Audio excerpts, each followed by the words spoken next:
pray for more aid for Gaza. They were eventually arrested, one rabbi in attendance saying in a statement, quote, allowing the starvation of women, children, and the elderly and using violence to obstruct access to food is unacceptable in any circumstance, and especially to Jews. She joins us now, Rabbi Barbara Penzner, Rabbi Emerita at Temple Hill, Hillel B'nai Torah in Boston. Can you just tell us a little bit more about who took part in the protest and what you were hoping to achieve there?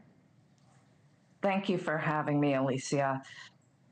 As you said, we were a group of rabbis that represented a broad variety of Jewish religious denominations, and we also hold a variety of views about Israel. But we came united in the belief that the morality of the situation for Jews is that we need to feed the hungry.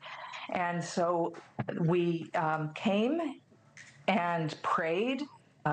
We used prayers that we use in times of mourning.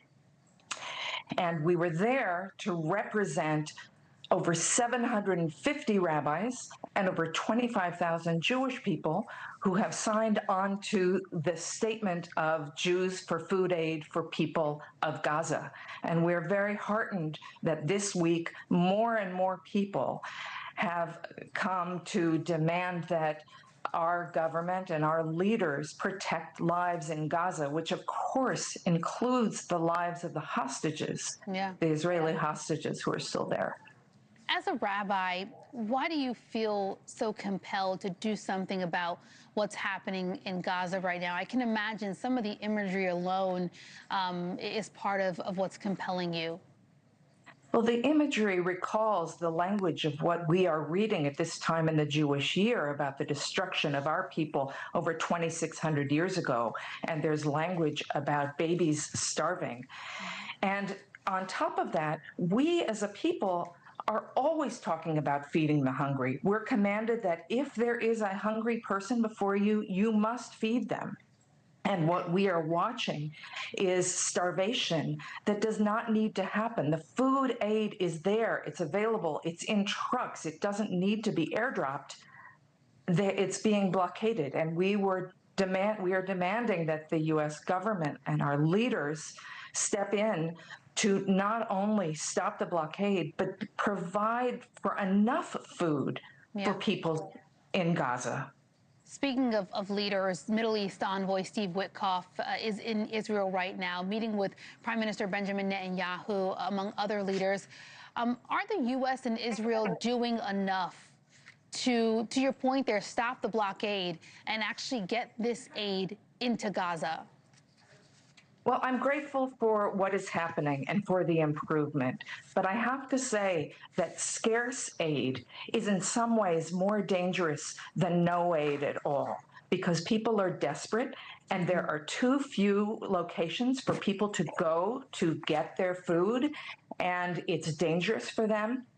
And if there were sufficient aid that were coming in so that every day, every child, every baby, every mother, every elderly person had enough to eat, people would not be so desperate that they are convening on these trucks and making it difficult to distribute the aid. Let's have all the trucks every day so that there are hundreds of thousands of meals for the people in Gaza who have nothing. Witkoff is actually set to visit some of the aid sites in Gaza tomorrow. How do you think that could have an impact on the U.S.'s response? Because it's one thing to see an image, might be another thing to actually visualize that in person, see every bit of the emotion. Well, I'm hopeful that that has an impact. I can't judge how that's going to affect anyone, and I'm not here as a politician. I'm here to make the moral case and to say that Jews in this country, and it's not only a small group who went into the office, but Jews across this country are devastated watching what's happening, and we want our elected officials to do more.